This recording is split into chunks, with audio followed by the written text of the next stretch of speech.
Droit dans les yeux, notre invité, il a été plusieurs fois ministre au Mali. Tchéman Hubert Coulibaly est notre invité ce matin, droit dans les yeux. Bonjour, monsieur le ministre. Bonjour. 7 fois ministre entre 2012 et 2017, donc en 5 ans, 7 fois ministre. C'est un record. Vous commencez par là. Non, c'est juste un parcours chanceux, on va dire.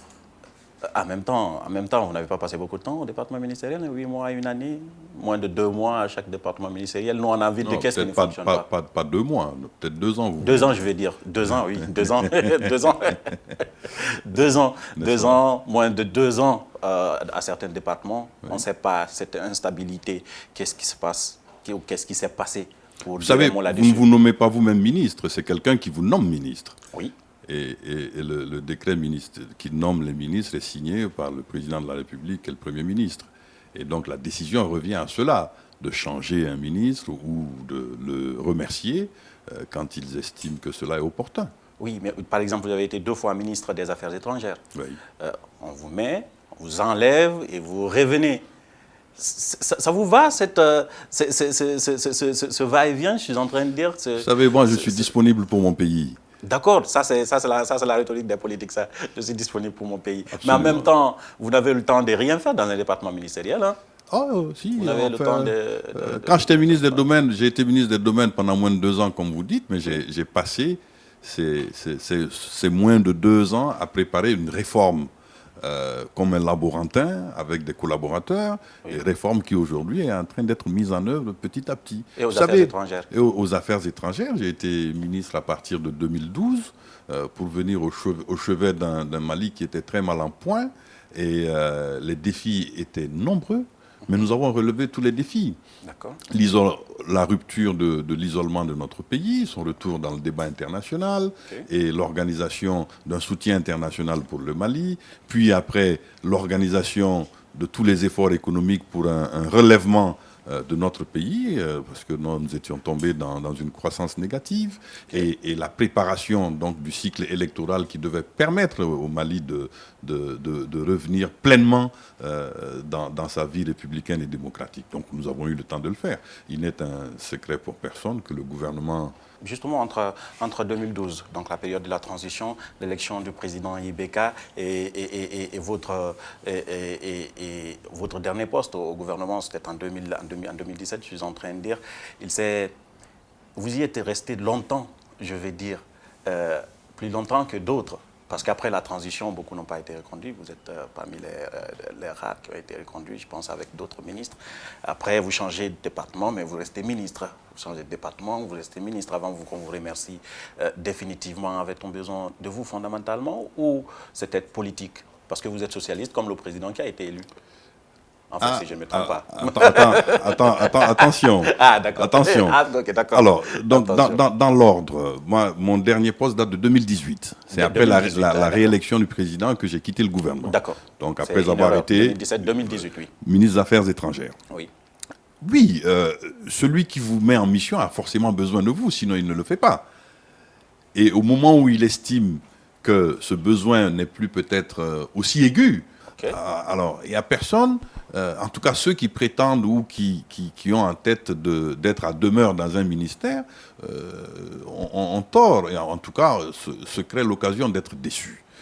Le président de la République, nous avons des relations sociales. Avant de devenir son ministre, nous avons plutôt des relations familiales. D'accord. N'est-ce pas? Et j'ai adhéré au projet qui consistait à le faire élire comme président de la République.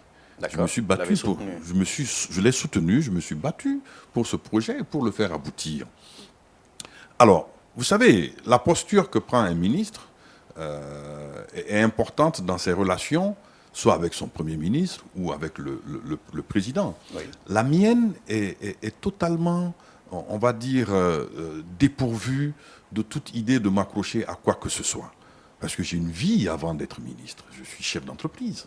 J'ai une vie avant d'être ministre. Et quand je quitte le gouvernement, je retourne à mes affaires pour continuer ce que j'ai à faire, en continuant d'aider mon camp en continuant de servir au mieux la vie nationale de mon pays, y compris en tant que chef d'entreprise. Si je vous demande pourquoi on vous a remercié, vous allez me renvoyer au président. Ah ben absolument. Bien sûr, vous allez me dire, allez-y, lui poser la question pourquoi il m'a remercié. Oui. C'est lui qui m'a appelé, s'il me remercie, eh ben, c'est lui seul qui a la réponse. Mais voilà. C'est ce que vous allez me dire, n'est-ce pas? Qu'est-ce que vous voulez que Non, je ce que dise je vais d'autre? dire à ce niveau, donc, c'est peut-être vous avez votre petite idée là-dessus. Pourquoi vous avez été remercié? Vous savez, il n'avait plus confiance en vous? c'est à lui de le dire. Vous pensez quoi? Moi, ce que je sais, ce que je puis vous dire, Oui. c'est que de mon départ du gouvernement, donc en septembre 2018, Oui. à aujourd'hui, j'ai continué mon travail politique. J'ai d'ailleurs mis en place une coalition qui s'appelle Alliance républicaine pour le progrès, qui continue de soutenir l'action du président. Nous avons soutenu le gouvernement qui vient de sortir. Permettez-moi, je vais c'est le rapport, ce n'est pas les activités que vous avez faites après le gouvernement. Qui ont un sens. Oui, ces activités ont un sens. Ce que je veux vous dire, c'est de savoir, est-ce que le président, quand il vous a retiré sa confiance comme membre du gouvernement, il vous a appelé à... Ça, c'est vous qui le dites. Ah non, et vous n'êtes plus ministre. Hein, si vous n'êtes plus ministre, ça ne veut pas dire qu'on vous a retiré une confiance. C'est justement ce que j'avais besoin de savoir. Il vous a confié une autre mission. Non, ce n'est pas parce qu'on vous confie une mission que vous avez la confiance. Ce n'est pas parce qu'on vous retire une mission que vous n'avez plus la confiance. Une mission est opportune ou elle n'est pas opportune. Ce que je suis en train de vous expliquer, c'est qu'aujourd'hui encore, j'ai des relations politiques avec le président. Je suis tout à fait d'accord avec... Nous avons des échanges. Et je donne mon point de vue. Quand il a nommé le Premier ministre Boubou Cissé en 2019, il m'a fait venir de Conakry. J'étais d'ailleurs à Conakry où je m'occupais d'affaires privées. Son secrétaire général, le ministre Ben Barka, m'a appelé en pleine nuit pour me dire « Le président souhaite te rencontrer ». Et je suis venu de Conakry spécialement pour rencontrer le président de la République, avoir une conversation avec lui sur les projets qu'il avait pour le gouvernement du Mali. Donc, nous avons des relations politiques. C'était quoi, ces projets? Ah non, il vous a consulté. Non, je ne vais pas... pas... Est-ce qu'il vous a demandé d'être ministre? Vous avez refusé. Je ne vais pas vous révéler le contenu d'une conversation avec le président. Oui, ça nous intéressait, bien sûr. Si on pouvait, on allait... Non, ça, je ne vais pas vous le dire. Je vais essayer quand même de vous le faire dire, mais vous n'allez pas me le dire, je le sais. Alors, ma question, c'était de savoir, est-ce que depuis, après le gouvernement, le président, il vous a confié une autre mission? Parce que les prochaines questions dépendront de la réponse de celle-ci. Non, alors, la réponse à cette question, si vous voulez l'accrocher à la situation actuelle, est une chose. Ok. Parce que vous pensez que je vais l'accrocher à la situation actuelle? Non, j'émets une hypothèse. D'accord, allez-y. Une hypothèse. Alors, est-ce qu'il m'a confié une autre mission depuis 2018? Si cela avait été le cas, ça aurait été public. N'est-ce pas? Vous savez, les missions secrètes aussi, ça existe. Hein, l'homme du président. Mais c'est pour ça que les missions secrètes ne sont pas connues. Et elles ne sont surtout pas dites. Encore moins par ceux qui sont en train de les accomplir. Vous êtes en train d'accomplir une mission secrète? Non, je ne dis pas moi. Pourquoi le président Ibeka a des problèmes? C'est la question centrale que je pose à tout le monde. Parce que depuis plusieurs semaines maintenant, le pays est en proie à des contestations. On demande forcément le départ du président Ibeka à défaut qu'on lui retire tous ses pouvoirs au profit d'un Premier ministre. Comment est-on arrivé là? Non, écoutez, déjà, le président Ibeka a été élu. Nous sommes d'accord. Une telle hypothèse s'apparente à ce qu'on appelle un pronunciamiento. C'est un coup d'État en douceur. Et l'ARP, mon organisation, mon regroupement politique, s'est exprimé là-dessus. Qu'est-ce que vous avez dit? C'est inacceptable. Pourquoi? C'est inacceptable. On ne peut pas contester un président de la République en démocratie? On peut contester. On ne peut pas demander son départ? On peut demander son départ. Alors pourquoi c'est inacceptable? Provoquer son départ est inacceptable. Comment provoquer son départ? Absolument. Ce sont des mécontentements. Mais et après? La population, elle est mécontente, monsieur le président. Oui. Vous pouvez contester un président. Oui. Vous pouvez même demander son départ. Vous pouvez demander sa démission. Mais interrompre un mandat en cours. Une démission interrompt toujours les mandats en cours, monsieur le président. De cette manière-là, ça s'apparente à un coup d'État. Depuis plusieurs semaines, on manifeste pour demander à ce que le président de la République démissionne. On ne veut pas faire un coup d'État militaire, en tout cas, ce n'est pas encore annoncé, on n'est pas au courant de cela. Mais on regarde, on suit quand même des manifestations, on suit des actions allant dans le sens de demander au président de façon pacifique de renoncer à son pouvoir politique parce qu'on lui reproche plusieurs choses. Comment vous pouvez dire que c'est inacceptable? Un prononciamiento est inacceptable.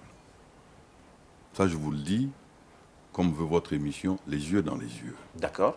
Cela est inacceptable, parce que ça consiste à interrompre un mandat légalement obtenus. Et si le Mali s'inscrit dans une telle spirale, notre pays deviendrait ingouvernable. Souvenez-vous, en 2012, ce qui s'est passé. Le président ATT était à la fin de son mandat, il a été renversé par un coup d'État. Oui. Vous en avez vu les conséquences. Oui. Terribles pour notre pays. Le changement de gouvernant de manière non constitutionnelle a toujours des effets désastreux pour nos pays. Il faut arrêter ça. Aujourd'hui, vous me permettrez de Il y a vous des dire... expressions sur lesquelles nous ne sommes peut-être pas d'accord. C'est quand vous dites que de manière non constitutionnelle, vous estimez que demander le départ du président... Non, vous ne me comprenez pas. Vous ne me comprenez pas. Quelle est la manière, justement? Non, vous ne me comprenez pas. Ça, il faut peut-être que nous soyons clairs. Quelle est la manière non constitutionnelle? Il faut que nous soyons clairs. D'accord. Faut que nous soyons clairs. La manière non constitutionnelle, qu'est-ce que c'est? Permettez-moi. Oui. Soyons clairs. Allez-y. Protester, Oui. contester, Oui. demander la démission, Oui. c'est la libre expression. Oui. Cela est permis dans notre pays. D'accord. Maintenant, Oui. provoquer la chute d'un président... Qu'est-ce que vous dites? Qu'est-ce que vous appelez provoquer? Qu'est-ce qu'ils ont fait pour provoquer cela? Non, je n'ai pas dit qu'ils l'ont fait. Ah, ok. Cherchez à le faire. En même temps, parce que... Comment Cherchez à le faire. Et c'est ça qu'on appelle le coup d'État. Expliquez-le nous, comment? Bien sûr. Si vous arrivez à un niveau de contestation où vous mobilisez, y compris la force militaire, ou en tout cas des forces de sécurité... La force militaire? Attendez, laissez-moi terminer. Allez-y. Laissez-moi terminer. Si vous m'interrompez à tout bout de champ, notre émission va aller dans tous les sens. Oui, bien sûr, parce que si je ne vous comprends pas, je vais vous interrompre, non, monsieur le président. écoutez-moi bien, je vous ai dit, le prononciamiento, nous le refusons. D'accord, j'ai entendu. Qu'est-ce que c'est qu'un prononciamiento? C'est un coup d'État civil. D'accord. Voilà. C'est ça le prononciamiento. Jusqu'à présent, je ne comprends pas quelle est l'action que vous qualifiez de provoquer un coup d'État au Mali. Mais ce que vous-même vous avez décrit. Laquelle? Mais moi, ce que je sais, c'est qu'il y a des manifestants qui manifestent pour demander... Vous venez de me dire... Ne me faites pas ça, monsieur le président. Ne me faites pas ça. Non, mais écoutez-moi bien. C'est pas parce que je l'ai dit. Vous le savez. Non, vous venez de me dire... Non, c'est pas ce que j'ai dit. Si vous m'interrompez, les auditeurs ne comprendront pas mon point de vue, ils ne comprendront pas mon point de vue et ils ne comprendront pas vos questions. Donc, essayons d'avancer dans l'ordre. Je vais vous poser la question de façon simple. Allez-y. Qu'est-ce qui se passe au Mali que vous qualifiez de provoquer un coup d'État? Ah non, attention. Vous voyez, vous me prêtez des propos que je n'ai pas dit. C'est une question que j'ai posée. Vous me prêtez des propos que je n'ai pas dit. Je veux bien que vous cherchiez à orienter le débat. C'est très bien, c'est dans votre rôle. Mais essayons de rester dans le sujet. Qu'est-ce qui se passe? Il y a de la contestation. Et cette contestation est consécutive aux élections législatives. Vous savez, je vais vous dire une chose.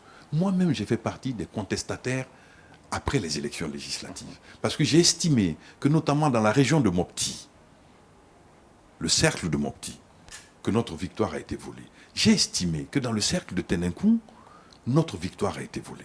Donc j'ai contesté, j'ai protesté depuis le premier tour. Alors ce mécontentement interroge plusieurs choses. Un, la manière d'organiser les élections dans notre pays.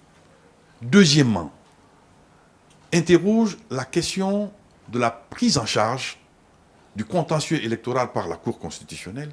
Et troisièmement, y compris le mode d'élection des députés à l'Assemblée nationale. Et votre chaîne, à mon avis, peut-être collaboratrice ou amie au Mali, Renouveau Télé, m'a reçu sur son plateau et je me suis expliqué là-dessus. Voilà ce qui a cristallisé le mécontentement après les élections législatives.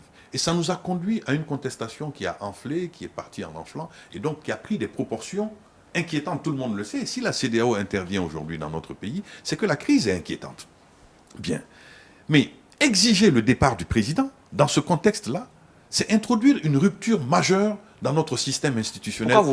Pourquoi vous résumez tout cela à une contestation politique?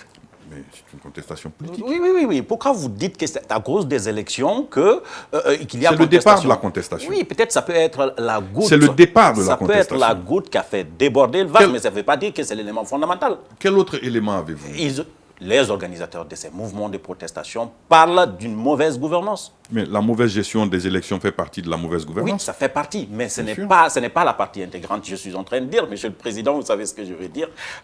Encore une fois, je repose la question. Oui. Qu'est-ce que vous appelez provoquer un coup d'État? Ah non, attendez. Si demain, suite à la force de cette contestation, si demain, la rue arrive a provoqué le départ du président, comment vous appelez ça, vous? La rue n'est pas contente. Donc, comment vous appelez ça? La rue, Dites-moi, comment vous a appelez le droit ça? de contester le président.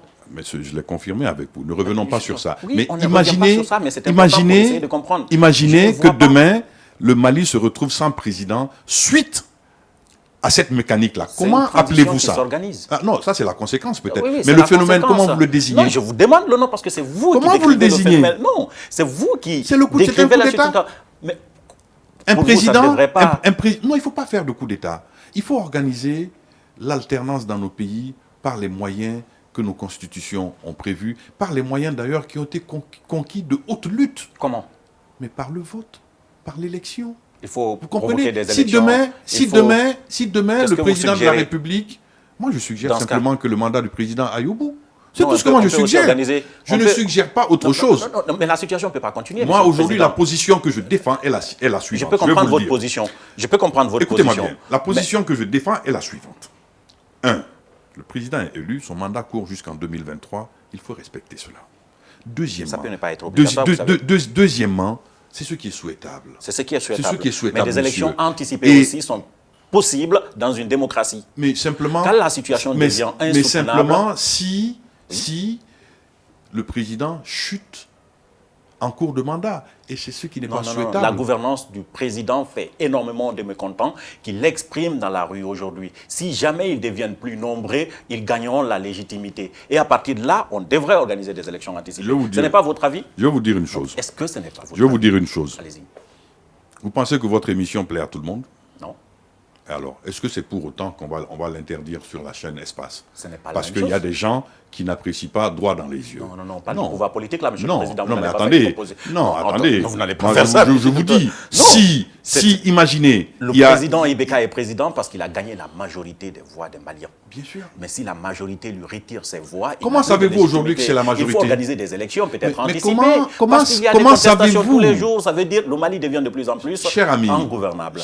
comment savez-vous que c'est la majorité? Comment vous déterminez cela? Parce que Quel chiffre avez-vous? pour être en politique, bien évidemment, pour être sûr là-dessus, il faut organiser des élections. Et Ah, on mais- organise des élections. et pendant qu'un lorsqu'il mandat y a est en une cours? protestation. Oui, parce que dans le mandat en cours, il y a des protestations majeures. Imaginez que pendant notre émission, alors celui qui est au pupitre, nous, comme on dit dans le jargon, nous pas un bon exemple, monsieur. balance un insert. Il vient d'interrompre notre émission. C'est une interruption anormale. Oui. Alors, le mandat du président court jusqu'en 2023. Nous souhaitons, nous nous battons pour ça, pour que ce mandat aille au bout et après des élections seront organisées pour le Qu'est-ce que prochain vous faites président. de ceux qui ne sont pas contents? Mais Sont-ils aujourd'hui, pas malins? il y a sur la table de négociation une invitation à un gouvernement d'union nationale afin que l'ensemble politique national, y compris la société civile, travaille autour des N'a-t-on grandes pas questions. essayé cela? Des grandes Un questions. gouvernement d'union nationale. Pardon. N'a-t-on pas essayé de le... Non, l'exercice n'était pas complet. Ah, L'URD, par exemple, n'a pas participé au gouvernement qu'est-ce d'ouverture que ou vous de voulez dire? mission C'est à de cause de 2019. l'URD si aujourd'hui le pays Non, est... non, mais je n'ai justement, pas dit ça. si Alors vous allez vite en On besogne. a essayé, le gouvernement d'union Écoutez, nationale, ça n'a pas fonctionné. Condé, à force de prendre des raccourcis, vous perdez en chemin. D'accord. Je vais vous dire. En 2019, le docteur Boubou Cissé a été nommé Premier ministre. Moi, je fais partie de ceux qui, depuis 2018, demandent un gouvernement d'union nationale parce que les problèmes auxquels le Mali est confronté sont des problèmes politiques qui exigent des solutions politiques. D'accord. D'accord? Une des solutions, je ne dis pas toutes, une des solutions, c'est de mettre ensemble ceux qui aujourd'hui n'ont pas forcément envie de travailler ensemble. C'est dans l'unité que nous pouvons surmonter ça. La guerre contre le terrorisme, la reconquête totale de l'unité de notre pays, faire face aux grands défis économiques de notre pays. Savez-vous qu'aujourd'hui, depuis le début de la crise du Covid, notre déficit budgétaire a été pratiquement doublé. Nous avons des problèmes économiques qui sont hauts comme des montagnes. Et je vais vous dire, ce qui va suivre cette crise-là sera un peu plus grave que les questions politiques. Il s'agira de questions de survie pour nos populations, de relancer la production à l'intérieur du pays. Le prix du coton a chuté sur le marché international alors que près de 4 millions de Maliens en vivent. Vous voyez tous ces problèmes-là? Oui, effectivement, Écoutez-moi on est d'accord bien. qu'il y a des problèmes. Écoutez-moi mais bien, écoutez-moi bien. les arguments que vous développez Écoutez-moi bien, je vais en arriver. ne sont Et pas une réponse quand je à mes dis préoccupations. que le gouvernement de mission de 2019, l'exercice, pour ce gouvernement, l'exercice n'a pas été complet parce qu'il manquait une composante essentielle de l'URD. Il faut que cette composante intègre. Ça veut dire quoi? Ça veut dire quoi? Je vais vous dire. Cette situation existe parce que l'URD n'a pas participé au gouvernement d'union nationale. Mais non. Alors c'est quoi, monsieur le Président? Mais non, encore une fois, vous prenez un raccourci un peu hasardeux. Attendez, je vais récapituler. Ok, récapitulez. Peut-être que j'ai compris ou pas. Vous me dites qu'aujourd'hui, la solution, c'est qu'il faudrait un gouvernement d'union nationale. Une des solutions. Une des solutions. Bien. Une solution fondamentale, c'est votre première solution. Non. Une des solutions. C'est la première quand même que vous avez si vous m'aviez laissé continuer, j'aurais fait une liste. Mais le problème, c'est qu'à chaque fois que je dis quelque chose, vous m'interrompez. Le gouvernement, c'est votre meilleure solution. Non. Alors, la meilleure solution, c'est laquelle? La meilleure solution, c'est l'ensemble des solutions. Un, le gouvernement d'union nationale. Deuxièmement, il faut trouver une solution au contentieux électoral qui a embrasé le pays. La Cour constitutionnelle, le président a déjà réglé en partie. Il faut une nouvelle Cour constitutionnelle de manière à ce que nous ayons confiance aux institutions qui traitent le contentieux électoral et mais mission pour tout essentielle. cela, il faut d'abord un gouvernement. Mais il faut un gouvernement dans chaque pays. Justement, donc c'est la première des solutions. Il faut un gouvernement d'union nationale. Quand vous dites la première, je ne dis pas la seule, je ne dis pas la meilleure. Oui, d'accord. Voilà, la première, je prends, c'est la première solution parce qu'il faut un gouvernement. Vous savez que déjà la Cour constitutionnelle a été remerciée. Donc cette solution est déjà en œuvre. Je sais, j'ai appris. Mais ce que je suis en train de dire, dans ma récapitulation, ce que vous me dites qu'il faut un gouvernement d'union nationale. Je vous ai dit qu'on a essayé le gouvernement d'union nationale. Vous me dites que ce n'est pas allé jusqu'au bout parce qu'il y a une composante fondamentale qui manquait. Et cette composante-là se trouve être le principal parti politique de l'opposition. Ça ne veut pas dire que c'est de leur faute. Non, je ne dis pas que c'est de leur faute, parce que c'est ce que vous suggérez suggérez dans... Non, je vais dire que vous me dites que sans l'URD, enfin, c'est parce que l'URD n'a pas participé. Que l'exercice était incomplet. Et que maintenant, nous nous retrouvons dans cette situation. Non, c'est pas ce que j'ai dit. Alors, c'est quoi? C'est pas ce que j'ai dit, justement. Vous voyez comment vous faites, là. Vous ne voulez pas l'affirmer, mais c'est ça l'aboutissement de votre idée. Mais pourquoi voulez-vous me mettre ça dans la bouche? Parce que c'est ce que vous avez dit. Non, moi, parce que c'est rien dit, non, parce que c'est ce que vous voulez que je dise, que je n'ai pas dit, que je ne dirai jamais. Mais non, je vous dis... On a essayé le gouvernement d'union nationale, ça n'a pas fonctionné. Ce n'est pas vrai. On n'a pas utilisé? Ce n'est pas vrai. Il n'y a pas eu de gouvernement d'union nationale. Ah, parce que l'URD n'a pas participé. Mais bien sûr. Sans l'URD, il n'y a pas de gouvernement d'union nationale. Mais c'est le principal parti d'opposition, vous-même vous le dites. Comment vous pouvez prétendre que tel gouvernement... il n'y a pas eu de gouvernement d'union nationale, sans URD, nous nous retrouvons dans cette situation. Mais non, pas du tout, ça n'a rien à voir. Ça n'a rien à voir. Ce qui veut dire que vous suggérez au président de contacter, de prendre des ministres au sein de l'URD pour former un gouvernement d'union nationale. Et la solution est toute trouvée, c'est ça? Écoutez, vous faites les questions et les réponses. C'est un peu compliqué. Si les questions étaient simples, si les réponses étaient simples, vous voyez ce que vous faites? Vous prenez un raccourci. Tout à l'heure, il était hasardeux. Maintenant, il est un tout petit peu vicieux. Il est un petit peu vicieux. L'URD n'a pas participé au gouvernement d'union de 2019, que je n'appelle pas un gouvernement d'union nationale, parce qu'il manquait une grande composante de l'opposition. Mon souhait était que si aujourd'hui on fait un gouvernement avec URD. Oui. Et la société civile, et aujourd'hui, vous savez, je vais vous dire une chose, vous savez, la politique, c'est dynamique, ça va vite. Aujourd'hui, les paradigmes de 2019 ne sont plus valables. Aujourd'hui, il y a une force principale de l'opposition qui s'appelle le M5 RFP. Dans le cadre d'un gouvernement d'union nationale, je l'ai réclamé, y compris par une note, il faut absolument que le M5 RFP entre dans un gouvernement et qu'on intègre la société civile. À ce moment-là, nous aurons l'ensemble du spectre politique. Le M5 n'exclut pas d'entrer dans un gouvernement. Mais c'est très bien, je m'en félicite. Mais ils ne veulent pas entrer dans un gouvernement dirigé par le président Ibeka parce qu'ils ne font pas confiance au président Ibeka. Ils ont raison ou pas? Mais ils ont tort. Ah bon? Je vous le dis les yeux dans les yeux, encore une fois, ils ont tort parce que je pense qu'ils ont tort. Pourquoi ils ont tort? Pourquoi est-ce qu'ils contesteraient un président qui a un mandat? Ils ont fait une liste des raisons que vous connaissez.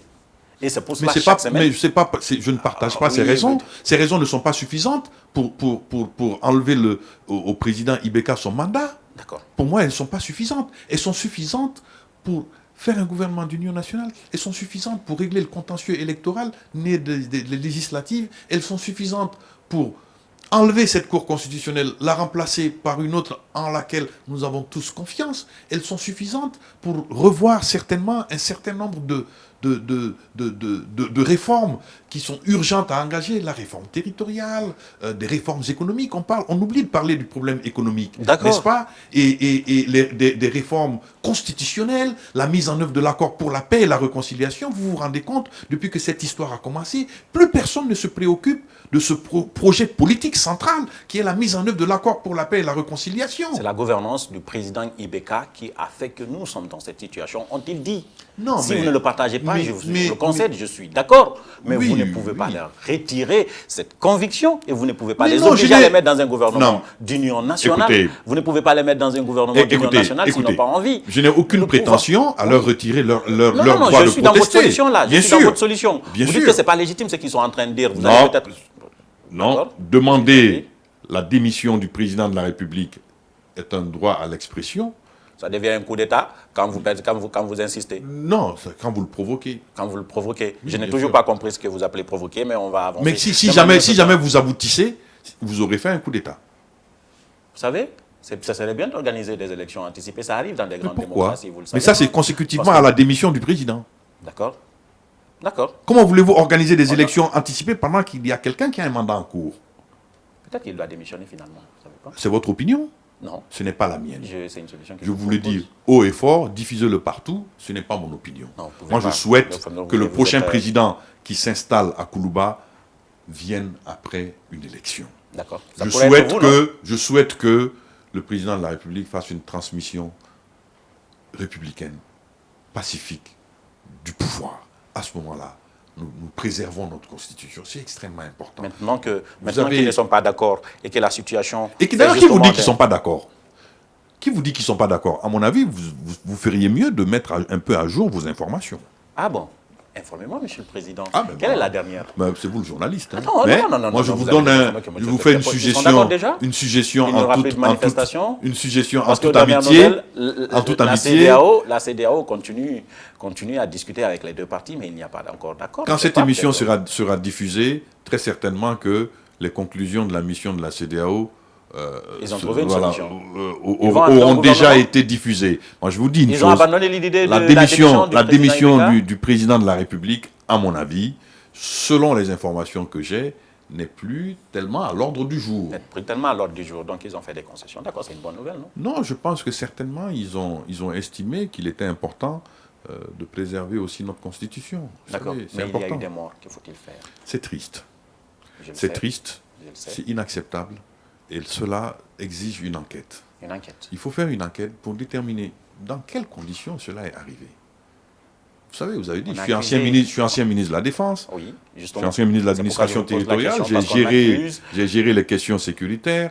Et je me pose la question, aujourd'hui, je n'ai pas toutes les réponses, je me pose la question de savoir comment cela est arrivé. Il y a un certain nombre d'éléments d'information qui nous arrivent, mais il faut recouper, parce que l'affaire est sérieuse. Effectivement. Elle est très sérieuse. Oui. On ne peut pas aujourd'hui, après tout ce qui s'est passé au Mali, accepter que dans une telle situation, des vies soient perdues. Moi, en 2017, j'étais ministre de l'administration territoriale. Il y a eu le gros contentieux sur la réforme constitutionnelle avec le front du refus qui s'appelait Ante Abana. Et nous avons fait en sorte de gérer cette contestation forte et d'arriver à un point d'analyse tel que le président de la République a accepté d'ajourner son projet, de permettre à des débats approfondis d'être tenus dans le pays pour éviter des violences, pour éviter des excès. Mais cette fois-ci, on est allé plus loin. Franchement, des jeunes Maliens sont morts, des gens ont été blessés, il y a les morts, il y a des gens qui sont blessés, certains gravement. Oui. Tout ça mais on accuse une unité de l'armée. Vous avez été ministre de la Défense. Ce n'est pas une unité de l'armée. C'est une unité des forces de sécurité. Vous savez, il y a l'armée et puis il y a les forces de sécurité. C'est pas totalement la même chose. D'accord. L'armée, c'est les forces de défense. D'accord. Je croyais que c'était une unité mixte. La Forçat, c'est pas... La Forçat est une unité mixte qui rassemble la gendarmerie, qui est une force de sécurité militaire. Oui. La garde nationale, qui elle aussi est une force de sécurité militaire, qui effectivement, toutes deux dépendent de la gestion administrative du ministre de la Défense. Et la police.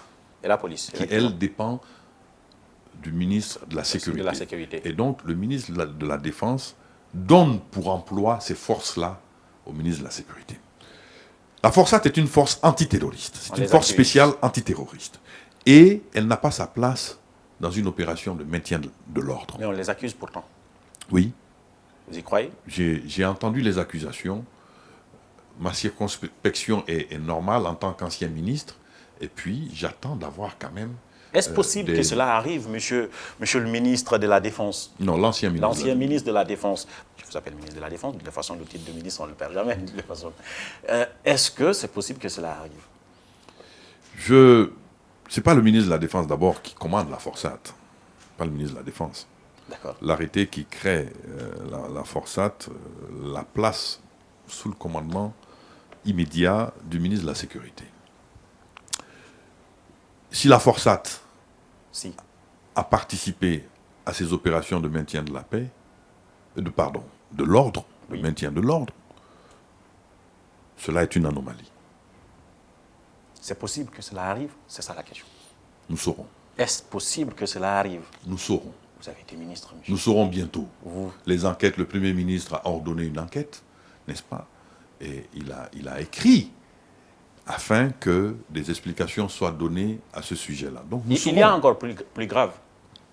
On dit que ce sont des mercenaires venus d'ailleurs, notamment de la Guinée. Vous croyez à cette plaisanterie? C'est une plaisanterie? Je ne sais pas, moi je vous pose la question, on a tout entendu ici. D'abord, c'est une plaisanterie, c'est pas sérieux de dire des choses comme ça. C'est grave. C'est pas sérieux. Écoutez-moi bien. Écoutez-moi bien. Quand des personnes au sommet d'une contestation affirment qu'ils ont des preuves que des Guinéens sont devenus des Maliens. Je vais vous dire une chose. C'est une mauvaise plaisanterie. Je vais vous dire une chose, c'est une mauvaise plaisanterie, ce n'est pas sérieux de dire des choses comme ça.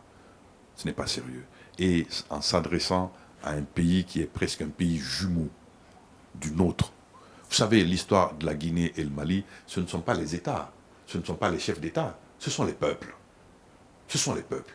Ça transcende les États et les chefs d'État. Donc tenir des propos comme ça, c'est quand même pas sérieux. Vous pensez que le gouvernement guinéen n'a rien d'autre à faire que d'envoyer... Est-ce interpeller ceux qui l'ont dit dans ce cas? Mais il faut que ceux qui ont dit ça, alors, soit ils ne savent pas de quoi ils parlent, ou alors ils ont un sérieux problème avec la République. Ce ne sont pas des personnes lambda, ce sont des personnes avec qui on est en train de négocier actuellement, monsieur le Président. Je vais vous dire une chose. Oui. Je vais vous dire une chose. Vraiment, dans ce genre de situation, il faut non seulement savoir être mesuré, mais aussi il faut user de son intelligence. Celui qui commande aux armées en Guinée, pensez-vous qu'il a le droit de faire des mouvements de troupes au-delà de sa frontière? Mais il pense que nous sommes dans quel film? C'est pas comme ça que ça se passe.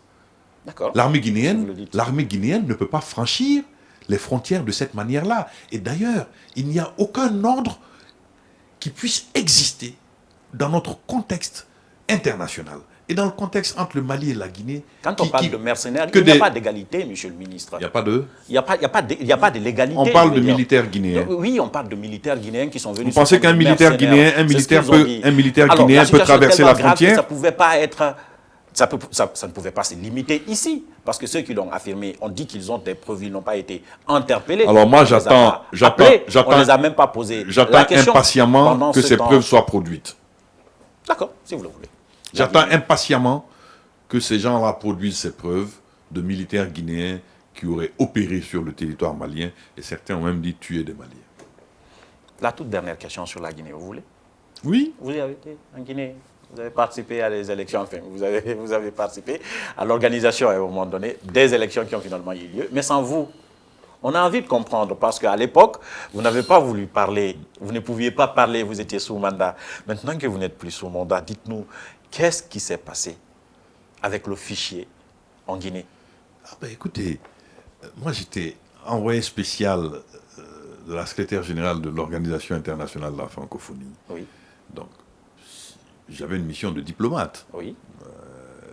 Et qui d'ailleurs n'est pas totalement terminée au fond. D'accord, ça veut dire que vous n'allez pas me dire certaines informations. Au fond. Voilà, donc on continue de suivre la situation à distance. Bon, Covid nous empêche de voyager, etc. D'accord.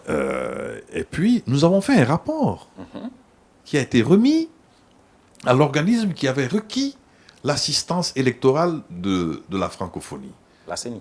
La CENI. Ok, la D'ailleurs, Commission électorale nationale vous me indépendante. permettrez d'exprimer publiquement aujourd'hui mes condoléances pour le regrettable décès de l'ancien président de la CENI, Salif Kébé. et Maître Salif Kébé. Et j'en ai été absolument triste. Et j'associe mes prières à celles de sa famille pour le repos de son âme. Donc, nous avons remis notre rapport. Notre rapport indiquait un certain nombre de tâches à conduire dans l'urgence afin de rendre conforme le fichier électoral guinéen aux souhaits du président Condé, parce que le président Condé a insisté sur ces aspects-là, et le rendre conforme aux exigences d'une élection. Un travail que vous avez fait, mais qui finalement n'a pas abouti. De l'autre côté, parce que finalement, vous êtes retiré avant le jour des élections. L'OIF. Non, on n'était pas là. L'OIF n'était pas là pour faire comment dirais-je là, de l'observation électorale. Les gens pensaient que nous faisions de l'observation. Non, vous C'était étiez un une mission partenaire d'assistance. Oui, d'assistance technique. Vous nous l'avez dit. Mais en même temps, vous êtes parti, pas de la meilleure des manières. En tout cas, on a laissé croire que c'était un divorce. On a entendu la secrétaire générale parler. Non, c'était pas un divorce. Oui, la secrétaire générale a quelques dit malentendus. Exactement qu'on espère que la Guinée ne va pas se fâcher contre tout le monde. Donc la Guinée semble être fâchée contre vous quand vous vous êtes retiré. Non, j'ai encore de bonnes relations. Oui, je ne parle pas de vous personnellement. Condé, je parle de la mission que vous portiez. Nous nous parlons. Vous savez, les diplomates ne se fâchent pas. Ils ne se fâchent pas. Ils peuvent désapprouver certaines choses, mais ne se fâchent pas. On va manquer de temps. J'ai envie de savoir finalement, est-ce que ces élections qui ont eu lieu en Guinée peuvent être considérées comme des élections crédibles? Il ne m'appartient pas. Oui, je savais, vous allez me dire ça. Oui, mais alors, si vous savez, laissez-moi le dire tout de même. Il ne m'appartient pas de juger de la crédibilité des élections. Là, je sortirai de mon rôle. Le fichier Maintenant, que ce que je vous dis, nous avons conduit un travail qui est utile pour la Guinée. Oui. Et les recommandations que nous avons formulées, finalement, la CEDEAO a fait les mêmes observations. Il n'y a pas de différence avec ce que nous avions dit. La Guinée ne les a pas appliquées. Bien sûr, ce qu'on nous a dit, c'est que le contingent d'électeurs enregistrés et qui ne répondaient pas exactement à tous les critères, donc ce contingent aurait été traité selon les informations que nous avons eues. Mais vous n'y croyez pas. Non. Pourquoi vous dites ça? Parce que vous n'y croyez pas. Mais pourquoi je n'y croirais pas? Vous n'êtes plus revenu en Guinée. La mission n'est plus revenue. Si vous demain, êtes retiré, c'est parce que vous n'y croyez pas. Mais non. C'était une forme de protestation. Mais non, c'est nous qui l'avions dit. Oui. Arrêtez ça. Mais la Guinée Encore une fois, vous venez de prendre. Vous n'étiez pas content. Mais non. Si. Mais cela a été fait. Alors, vous parlez de ce que j'ai fait et vous me dites non. Si vous n'acceptez pas que je vous explique ce que moi-même j'ai fait... Vous n'allez pas me dire parce que vous avez une casquette, une couverture, c'est pourquoi. Mais laquelle? Mais non. Vous êtes encore diplomate, vous l'avez dit. Écoutez-moi bien. Oui. On a fait un rapport et ce qui a été dit dans notre rapport a été validé par la mission de la CEDEAO qui est venue après nous. Nous sommes d'accord. N'est-ce pas? Et mais les autorités guinéennes ne l'ont pas validé. La CENI a déclaré avoir mis de côté, c'était ça l'expression, les 2 millions et quelques. Aujourd'hui, en fait, vous savez, il faut continuer le travail. Il faut aujourd'hui, si je puis me permettre, que les autorités guinéennes chargées donc de la gestion du fichier électoral continuent ce travail d'assainissement, parce que la Guinée dispose aujourd'hui d'un outil puissant. Le logiciel qui a été acheté par la Guinée est très puissant, peut être très utile, de manière à ce que vous ayez dans votre pays un fichier qui pourrait satisfaire tout le monde. Donc, moi, c'est ce que je prescris, la recherche d'un consensus autour de ce fichier. Voilà, c'est la fin de cette émission. J'ai tellement de questions à vous poser, peut-être sur d'autres sujets, mais on me signale depuis 3 minutes déjà que c'est Invitez-moi à nouveau et puis je viendrai. Je veux vous réinviter. Je viendrai. D'accord. Avec plaisir. Vous avez encore le temps, peut-être 30 secondes, de regarder la caméra derrière, une carte blanche sur un sujet qui vous tient à cœur ou qu'on n'a pas suffisamment évoqué, ou une adresse peut-être à vos militants. Je rappelle que vous êtes président du parti UDD. Vous voulez conquérir le pouvoir. Non, je veux aujourd'hui, ce que je souhaite, c'est que le Mali soit pacifié, que nous puissions élever nos enfants dans un contexte républicain, de manière à leur donner les meilleures chances pour l'avenir. Ce que je veux aussi, c'est que ce pays jumeau du Mali, qui est la Guinée, soit pacifié tout autant, prenne le chemin de l'émergence, afin que nous puissions avoir des espaces de prospérité où il fera bon vivre. Finalement, c'est ça l'objectif. Nous ne cherchons pas autre chose. Vous m'avez dit que je veux conquérir le pouvoir. Tout homme politique qui s'engage dans une telle aventure, c'est vrai, veut conquérir le pouvoir, mais tout dépend de ce qu'il va en faire. Et puis, Dieu seul sait celui qui arrivera au sommet. Pour l'instant, nous nous battons déjà pour avoir un espace démocratique, un espace républicain, où voilà, nous avons des débats comme ça, nous ne sommes pas d'accord, mais nous faisons débat quand même. Et puis après le débat, nous restons des frères. Voilà. Et donc, ça me laisse croire. Voilà, fraternité. Qu'Etchema Albert Coulibaly est l'homme du président Ibeka. Ça vous va cela? Eh bien voilà, j'ai compris. C'est extraordinaire. Hein. Je suis l'homme du Mali. C'est la fin de cette émission. Derrière les caméras, il y avait Amara Alexis là et Alassane Diallo sur le montage et la réalisation. Nous on se retrouve dans un autre numéro. Au revoir.